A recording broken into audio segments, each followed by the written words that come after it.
I'm in Goa, getting in touch with Mr. Ralph de Sousa, Vice Chairman of the Goa Tourism Board. He's a bit of a heritage connoisseur. Everybody knows him in Goa. What's the first-hand anecdotes that you have? It's not that Goans work less or don't work, but a Goan knows when to stop working. Susegad in Portuguese means peace. Susegado means peaceful.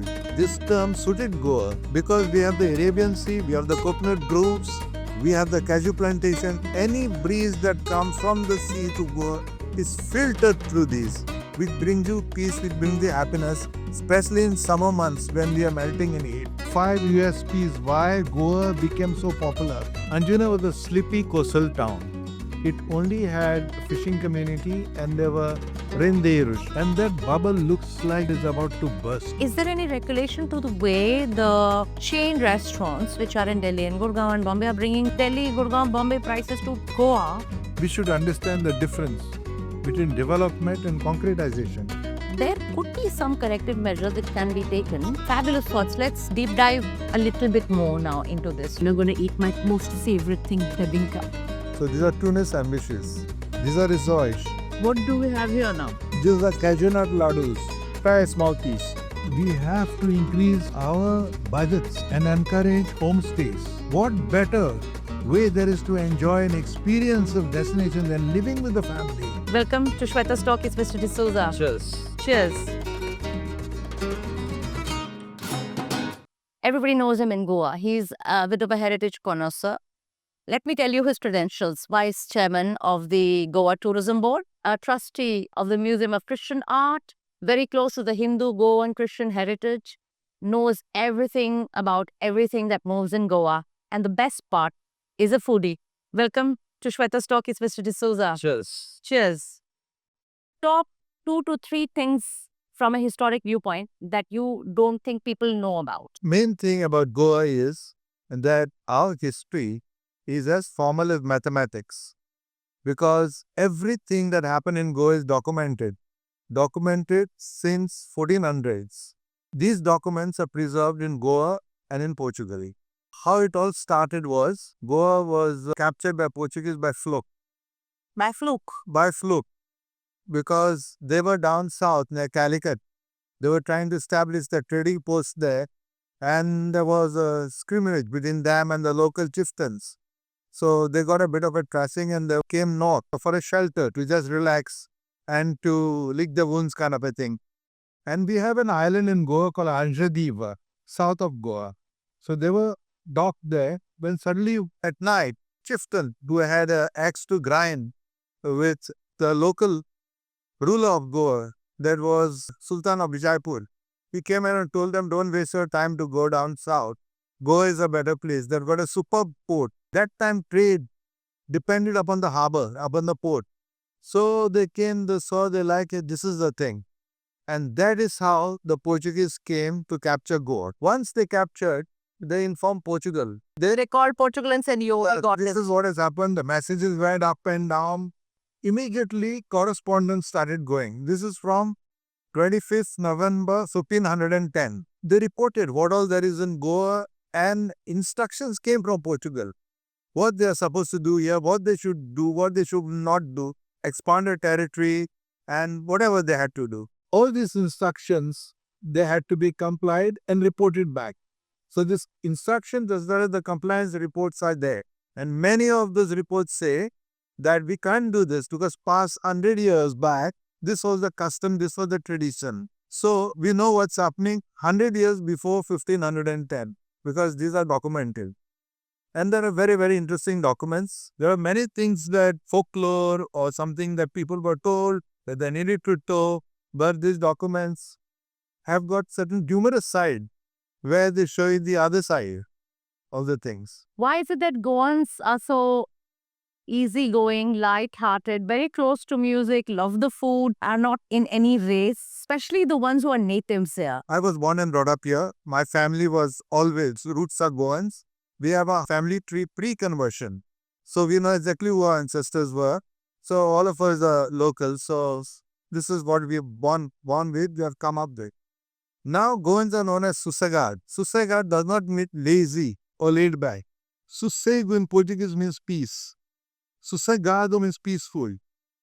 And probably this term suited Goa because we have the Arabian Sea, we have the coconut groves, we have the cashew plantation. Any breeze that comes from the sea to Goa is filtered through these. And we get nice and cool breeze here, which brings you peace, which brings you happiness, especially in summer months when we are melting in heat. It's even the atmosphere is sort of balanced to give us happiness, to give us peace. Till all the tourists came and messed it up. Not actually. Very often they also consider Susegad means Goans don't like to work.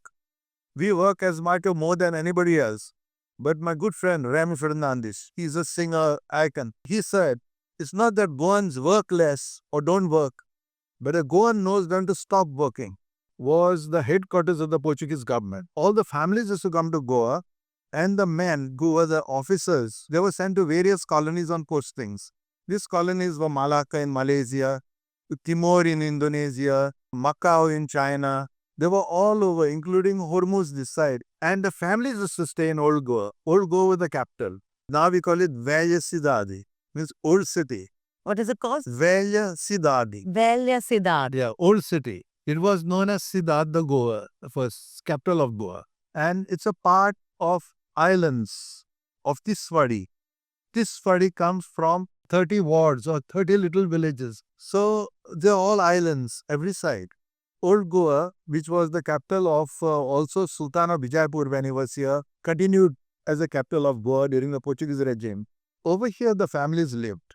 Very often, there was entertainment was there, but not much. There is a convent still called Convent de Santa Monica. It was a nunnery.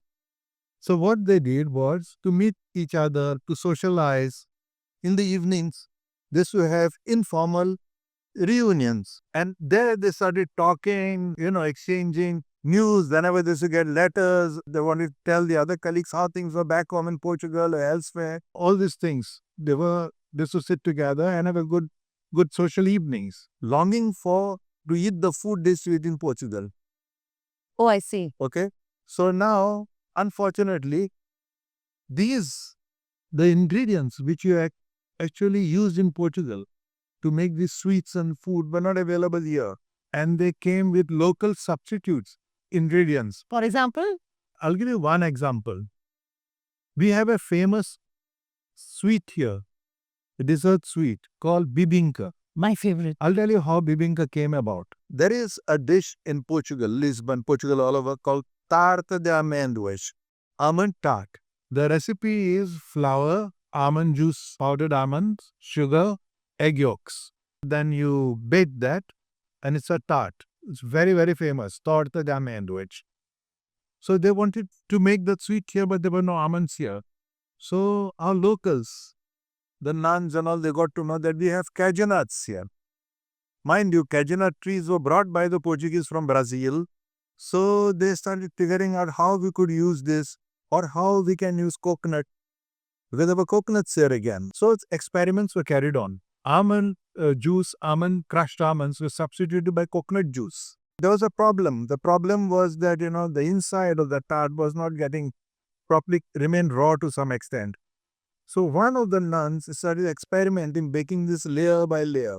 Just take a local oven, take a handi, put one layer of this mixture. Mixture was coconut juice, flour, sugar, egg yolks. You put that, and once it's done, then you put another layer on top. You close the oven, which was a mud oven we had. Start removing fire from underneath and putting the fire on top of the lid. So it started cooking from the top. If you had to leave the fire as it was down, then what? Then it would get burned. So this fish she went on making layer by layer, and she came out with this dish. Original recipe had 7 layers Of bebinca. bibinka. This nun was a Portuguese Roman Catholic nun. 7 was a very auspicious number with the Portuguese as well because it was invaded and liberated 7 times. Moorish Peninsula was colonized for 7 centuries. There was so many 7, same thing the Catholic Church, 7 sacraments. The Lord took 7 to do. It was her salute to her country and her religion. Her name was Bibiana. It was named Bibinka after her. Oh, nice. Very, very fabulous anecdote. So I'm a tourist. Like I'm here twice. Would you like another anecdote on food? I would love it. Because we have made little chicken Cafreal. I'll tell you the story about Cafreal. Please do. A very popular dish here, which almost I think anybody who comes to Goa will taste. It's a chicken dish called chicken Cafreal. It's a simple recipe. Original was something different. At the moment, we just put some turmeric, salt, pepper, and some souring agent, maybe lime, little chili. We keep it under weight to marinate. It is shallow fried. We have a local sauce here called Bankal sauce, which is our answer to Worcester sauce. It's very light. Worcestershire. Okay, okay, okay. So they like Lee and Perry, we have a Bankal. It's made in Kalagut. Okay. So little of this also is put in marinade sometimes. This is how they make now most of them. Of course, various now you have various avatars of that. Some in gravy, without gravy, but basically it's a dry dish. Originally, this came from Mozambique, from Africa. I see. This was bush kitchen. An African, whenever he went out, they were hunters and gatherers. They saw a table bird, they would shoot it with a bow and arrow, defeather it, dress it, and African always carried salt. Because of the heat, they lose salt. So they should carry salt, so a little bit of salt on that, and it was cooked over open fire. It came to the capital of Mozambique, Lourenço Marques.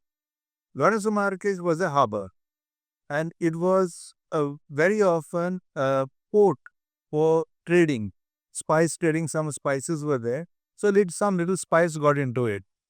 The Portuguese loved the dish, but they couldn't handle the spice. So this recipe went to Portugal, and they used to grill it separately and make a chili sauce separately. And they called it chicken piri piri. I see. Like peri peri sauce that's Yes. here. When it came to Goa, we added our own things. Like in the masala, there were some cloves and some cinnamon ground and a few dried coriander also there was. So we applied that and we kept it for marination. And again, instead of barbecuing or something, we shallow fried. Nice. Okay, this is how it was done. Now it went from Portugal, from Mozambique, that is from Africa, East Africa, to Lisbon, and then it came here. Now, why chicken Cafreal? There are two schools of thought. How this name came about. Either it is a royal chef, Chef Real, Okay. or it is a royal African, I see. Cafreal. These are the two schools of thought. They say how Cafreal got its name. Nice, and that's what we have on our table very often. We're gonna be tasting it shortly after Right, this. yeah, tour. yes. Very, it's ready. Ralph, as a tourist, we often come here. We land in Dabolim or we land in Mopa. Then we either land in Anjuna or Asaga or friends who have homes in Kanduli. In your historic research, these spaces might look and sound very different years ago. What's the first-hand anecdotes that you have?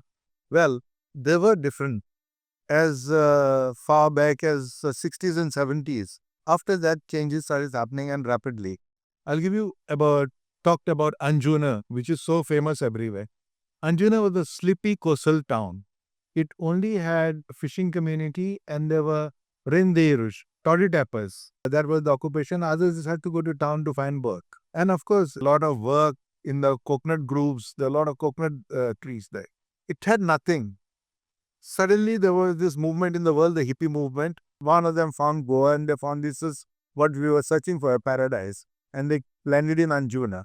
First landed in Baga, then came to Anjuna. They landed in Baga first. First. And Okay. then they crossed the hill and came to Anjuna and they thought this was the place. There was nothing there, absolutely nothing.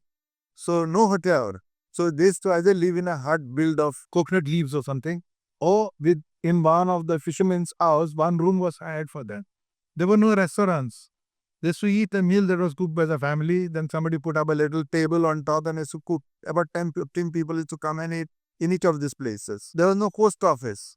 There was one chap called Joe who used to make lovely shakes. Banana shake, chiku shake, mango shake. They called him Joe Banana because he used to make good banana shakes. So all the letters used to come so and so care of Joe Banana Anjuna, Joe Banana Anjuna. Oh, was great. really? Transport was very bad. So whoever had a bike, this give them the ride to the Mapsa town and used to pay for him. That's how a pilot bike started in Goa. Same thing with flea markets. In Anjuna only. In Anjuna, started in flea markets because that time they used to come by road with caravans, loaded. They found everything was available here, whatever they wanted. They started selling the excess. So they used to line their vehicles, open the back and sell whatever was excess. That was the beginning of flea market. The Anjuna flea market. Anjuna. Then somebody thought of some entertainment. There was a lovely rock in prior to Samingel in Anjuna itself. On the rock, that was a natural stage.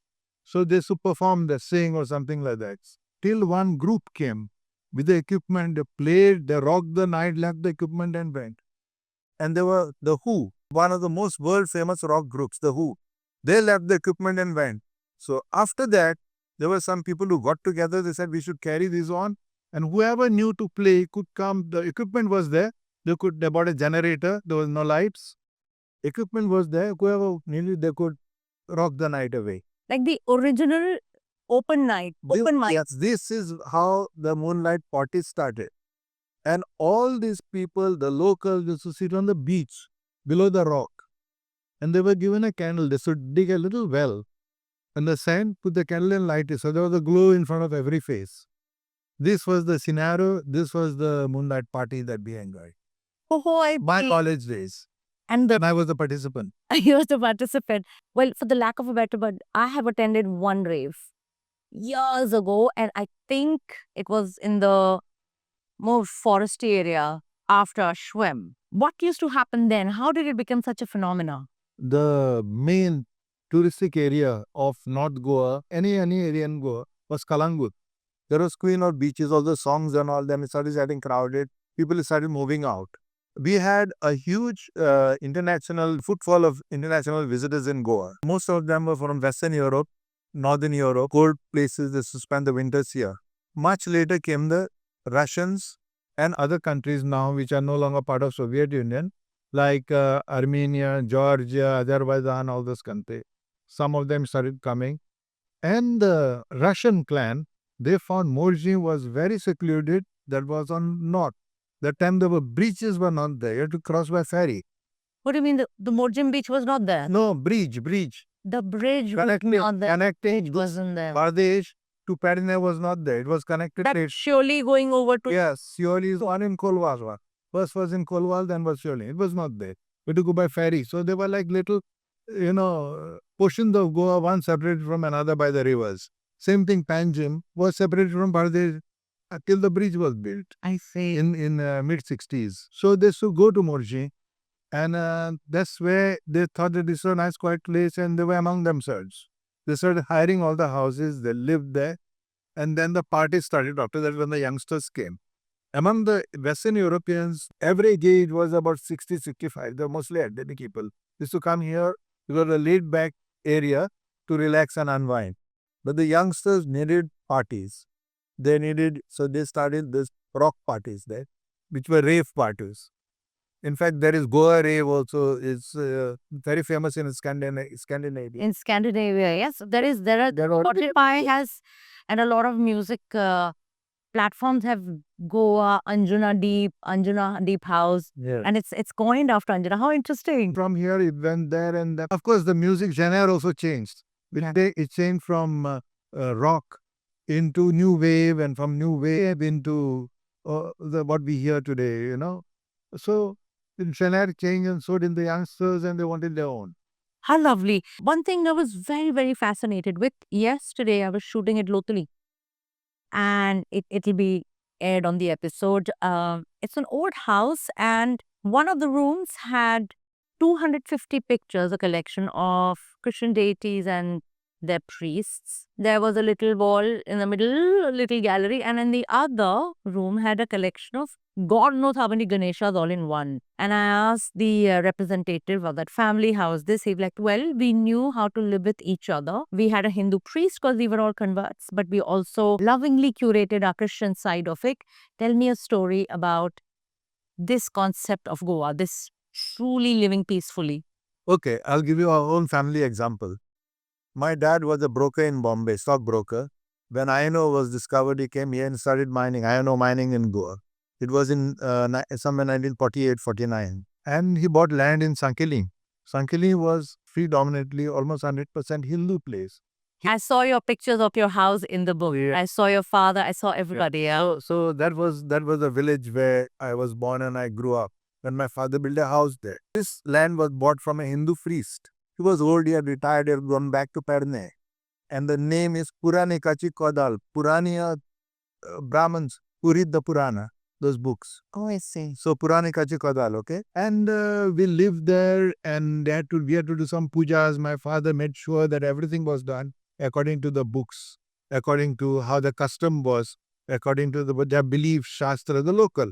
We did whatever they wanted and they said, you'll never have any problem and reach peacefully. The rapport was so good that when they used to start the holy groups singing and dancing, the previous night is to start from our house.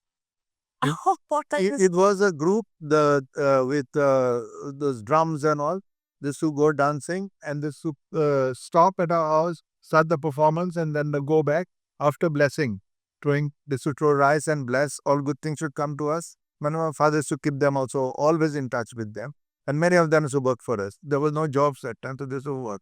And this was the Babas community. I see. Then there is a festival of horse dance where they dress like horses and they dance. I did not know that. Godomandi is known as, with the swords and all. Okay. After that, there is a ritual by when they run through fire. There are many rituals, but it's a smaller one. They have coconuts. One coconut is always for us. So we respect each other always. And religion was a binding force. When Goa was taken away from Portugal, that time the dictator who was there, he considered Goa still as a part of Portugal occupied by India. So he considered us, all Goans, as Portuguese citizens. So today a Goan who is born before 1961 or his parents are born in 1961 can opt for a Portuguese citizenship today. So they take those and they take those citizenships and go abroad, very often using Portugal just as a window to other parts of Europe. It's a part of European community. So from there they can go anywhere else. Fabulous thoughts. Let's deep dive a little bit more now into this. 150 more tourist destinations have opened up now around India. People go to Vakul, they go to Sri Lanka, they go to Thailand. Goa used to be the preferred destination, and somehow because of the rising prices, even me as a regular tourist think it's becomes cheaper. Is that something you would want to comment about? And maybe do you have like a bird's eye view wisdom on this? I'm talking about small things like a bottle of beer. Today I went shopping on Kandoli. Those dresses which I used to get for 1,200 now like 4,005. This is what I get in Gurgaon in Delhi, right? Comment. I would like to know your thoughts on it. Yeah, partly you're right on that. There are all sorts of people who are merchandising these products, which at much higher rates than whatever they are worth anywhere outside. They come from other parts of India and they're sold here at double the price. That's one thing. But what has happened here is the number of footfalls have increased tremendously. It's tremendously because of the domestic tourism. You're right. Although the international tourism today is a big challenge for us to sell Goa. There are so many destinations that opened everywhere. And they're pretty cheap, especially in Eastern Europe. We had that Southeast Asia. Africa is opening up to a great extent, although very slowly, very cautiously. There are short haul and long haul. And we had a lot of international tourist footfall, which is no longer there. It's much, much less, especially after COVID. So the domestic tourists, we have got something like mass tourism. This is one aspect of it. Besides, we go as a wedding destination. We have that. Yes, it is a wedding. We have that's as a niche. Then we have other groups that are coming. There are some elite people who come here to experience the culture, the food, but top restaurants in Goa today. Whenever a tourist comes, he has to buy something and take. Yeah. And you make it anywhere and you put Goa, it sells. And that name Goa brings it a price tag. Today, on the coast, we have witnessed such things, high prices of things and all that. Yes, unusually. So this is sometimes very disappointing.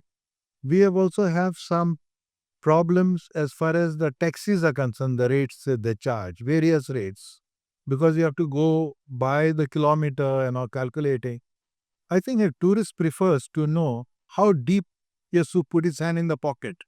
He wants to know for a trip how much he has to pay. That's why this app base, you can pay in advance and you are there. You don't have to pay a pie. App based. App based. Yeah. So we are trying to have our own app based taxis here. If you want the locals to join it, government said you guys can have your own app-based taxis as well. Prices should be uniform, and you go ahead with it. This is one, and secondly, the goods pricing that has to be regulated. Some MRP or something has to come. But these are all people who are floating tourists, we call them. They come after rains, they set up the stalls, and once the season is over, they just move out. Is there any regulation to the way the chain restaurants, which are in Delhi and Gurgaon and Bombay, are bringing Delhi, Gurgaon, Bombay prices to Goa? Yeah. So when I step out as a single lady, if I'm going out, okay, you spend about 2,000, 3,000 bucks on a big night, 5,000 bucks on a big night for the average tourist. Right now, you're paying through your skin just to go and visit, though it works, I'm sure, for the tourism which comes. But do you think this is going to be corrected? Correction will take place automatically. Now, what happens is if the place is frightfully expensive, as you're talking about. Yeah. I'm from Asagaon, born and brought up, just my village, but I live in Saligaon now. But at the same time, there are still local restaurants, unfortunately, where many tourists are not available. You are Goa aficionado. You know what Kaji bar is. Like that, there are so many other bars. There is Tajka the Pint in Panjim. I used to go to Tito's with Tito's, back. yes. But now you go to Purvuri, also there is a casino motel there. Serves all authentic Goan food. There's another one in Sangolda that has come, serving local. And all the prices are quite nice. There's some Felix bar in Carre. So all these restaurants, they still exist. They still exist. They're very reasonably priced. And the surprise today is many of the people used to go to, those fine dining places, you see them there. Because now they have learned for the Goan experience. So they started coming there. Especially the people who have made Goa their home, they know of all these places. They inform their friends and they are getting full. But fortunately, the prices are not shooting up. So they're still under control. So we are very happy. Not because the others are not doing that well, but because at least they get the local experience which they have come here for. This is what, and I can say this openly, earlier episodes of Shweta's Talkies, we had Nandan Kutsarkar there. He was passionate about Goa. Mr. Vivek Dempo was passionate about Goa. And all of them wished the tourists explored more of Goa than just nightlife. And you're right. I mean, I have been all the way to Kerry. I've been all the way to Agonda. I have covered Lutoli now. I've done quite a bit of Goa and I've seen it in like various forms and places. But my favorite thing is remote Goa after a break.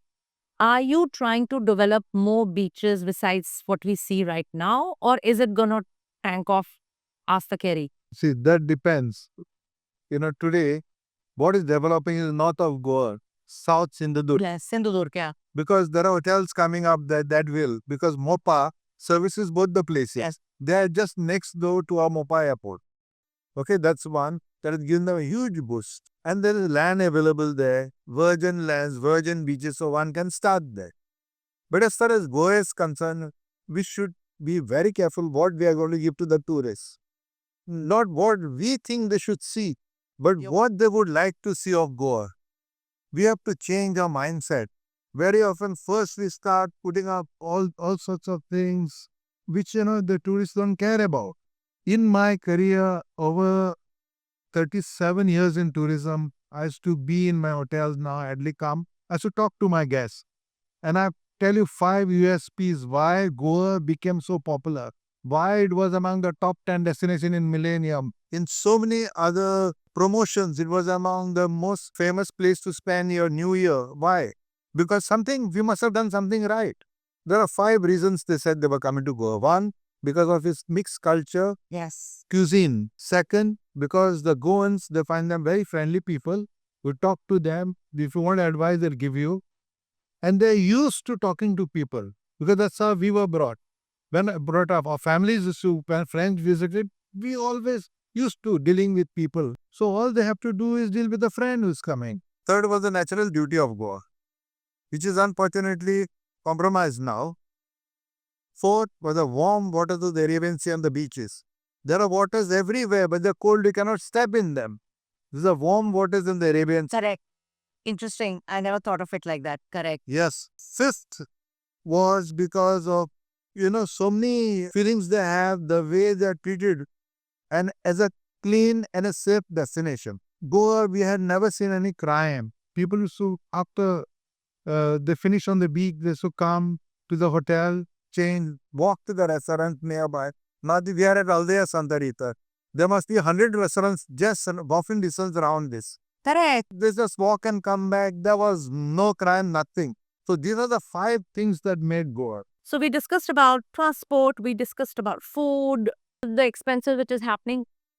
The one thing which I hear about, that all my friends, whether it's from Bombay, Goa, Bangalore, who come here, spend 29 days out of 30 days trying to fix the house, paint it, fix it. I understand the environment is what it is, but home surfaces are incorrigible, to be honest. Some people luck out with some good help, which they know through friends and family. How are you going to counter that? Like for long term, I've heard also a lot of friends leave Asagaon and Anjuna and all surely, and actually they're tired of it also.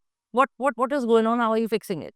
Well, not only them, we also, the locals face the same problem. Okay. I'll tell you what we have to understand, as I told you before, education is free in Goa. So almost every Goan has got a job elsewhere. They'll no longer take up these blue-collar jobs. As a result of that, if you see all our plumbers or electricians, not electricians to a very great extent, not all of them, but our plumbers, maybe our carpenters, all these people, the handy people we require for maintenance of home, they come from other states here. They come first with the contractors, the builders who are building the house. Then they find there is a little bit of a chance through their own business. They get out from there and they start little things of theirs. Now, all these have mushroomed up. They are not some formal companies or small, workshops or small offices or organizations that are perennial. Now they are falling in place. They are falling in place, but the demand is much more than supply. We should understand the difference between development and concretization. Developing a place does not mean that you got to concretize it. You keep it as it is, add the facilities, period. Then we have 250 kilometers of navigable rivers. Goa has been created to be seen from the rivers, not from the roads. You take a ride and you see how beautiful Goa is. So, and we had jetties all over. Now they're talking, the talk is now they're going to have some sort of transport system by the rivers. Nothing. It's the old wine in new bottle. Old bottle in new wine. Oh, so I'm confused. Okay. But what's happening today is if we use of these river roads, riverways, we can reach the hinterland. And we have to increase our budgets and encourage homestays. What better way there is to enjoy an experience of destination than living with the family, Uttarakhand did it. eating the food that they cook, have talks with them and understand Goa better. So if we go this way, there are thousands of houses here which need attention. If without wasting time, if we help them to restore them as dwellings, as homestays, they will substitute at least 100 hotels that would have come for those guests. Correct. So here we are empowering our local people. We are sort of giving them a career to and a way to earn some money. What are these schemes? Why don't you name them on camera so people can One, check? the homestay is any old house. There'll be a cutoff year, so many years old, with a typical architecture. There are many people who have inherited this house, but they cannot maintain them. We had a Prime Minister, Mr. Atal Bihari Vajpayee. He wrote a letter to Goa Tourism that you'll have such beautiful houses, many of them require maintenance. Probably do something about it. Otherwise, Delhi has funds, we'll send them here. But nothing has happened after that. There were so many schemes that came. First of all, these people, their houses are in a bad shape because they are not financially sound. So if you are going to give them a grant, it has to be a grant plus some help from the banks. It has to be at a subsidized rate of interest. If this can be done, then the scheme will be a complete Has an success. appeal been made yet? Yeah, appeal has been made now of late in the tourism. I will also tell them to have a nice website where all these places can be put up for sale. The government has to help them in marketing.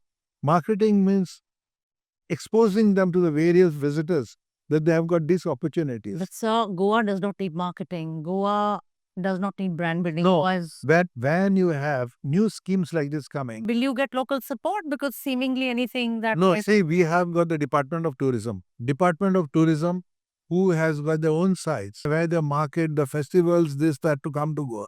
But they have to have a very strong site where they can sell heritage homes, which are homestays.